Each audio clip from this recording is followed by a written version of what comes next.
দাড়িবেরিয়ার কালী মন্দির। হলদিয়াতে যারা থাকো আশা করি প্রত্যেকেই এই মন্দিরটা চেনো। তো হ্যালো এভরিওয়ান, আমি রিশানি চলে এসেছি তোমাদের সাথে নতুন একটা ভ্লগ নিয়ে। আজকে গুরু নানকের জন্মদিন ছিল বলে তো কলেজ অফ ছিল। দুপুর থেকেই কোথাও একটা যাওয়ার ইচ্ছে হচ্ছিল, কিন্তু কোথায় যাব ভেবে পাচ্ছিলাম না। কিন্তু এই হুটহাট করে বেরোনোর মতো আমার সাথে কেউ নেই। কয়েকদিন ধরেই ভাবছিলাম যে পুজো দিতে আসবো, কিন্তু কলেজ থাকার জন্য টাইম হচ্ছিল না। আজ যেহেতু কলেজ ছুটি আছে তাই ভাবলাম আজকেই চলে যাই, কারণ কলেজ ওপেন হয়ে গেলে আর টাইম পাবো না। আবার পরের মাসে আমার সেমিস্টার এক্সামও আছে, তাই বিকেলে একাই চলে এসেছিলাম পুজো দিতে। আমি যতবারই মন্দিরটাতে পুজো দিতে এসেছি সকালের টাইমটাতে এসেছি, আজকে প্রথমবার বিকেলে আসলাম। ইউজুয়ালি সকালের দিক করে যখন আসি তখন মন্দিরটা পুরো ফাঁকা থাকে। আজকে প্রথমবার বিকেলে এসে দেখলাম মন্দিরটাতে বেশ ভিড় আছে। আর তার থেকেও বড় কথা, আজকে একটা বিয়ের ডেট আছে।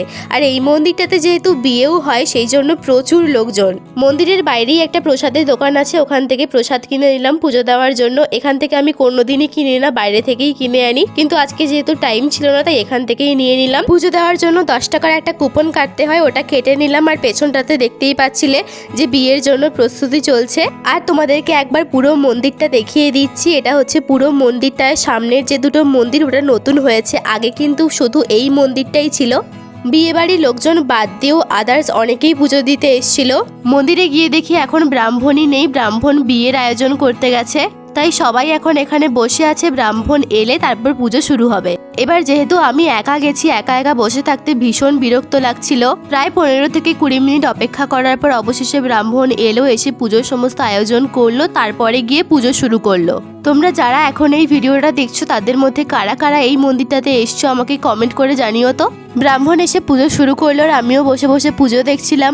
পুজো শেষ হতে হতে হালকা হালকা অন্ধকার মতো হয়ে এসেছিল। আর আমি যেহেতু একা গেছি তাড়াতাড়ি বাড়ি ফিরতেও হতো, তাই পুজো দিয়ে তাড়াতাড়ি করে চলে এসেছিলাম সামনে যে দুটো মন্দির আছে ওখানে প্রণাম করতে।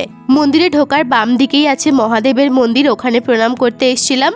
আমি লাস্ট এখানে পুজো দিতে এসেছিলাম কেদারনাথ যাওয়ার আগে। আমরা সবাই ভালোভাবে কেদারনাথ ঘুরে চলে এসেছি, তাই আরো একবার এসে পুজো দিয়ে গেলাম। আর মন্দিরে ঢোকার ডান দিকে আছে রাধাকৃষ্ণের মন্দির, ওখানেও প্রণাম করে নিলাম। চলো তাহলে আজকের ব্লগটা এখানে এন্ড করছি। দেখা হচ্ছে তোমাদের সাথে নতুন একটা ব্লগের সাথে। ভিডিওটা তোমাদের কেমন লাগলো অবশ্যই কমেন্ট করে জানিও। নেক্সট কি টাইপের ভিডিও দেখতে চাও সেটাও আমাকে জানাতে পারো। ভালো লাগলে আমাকে ফলো করে দিতে পারো।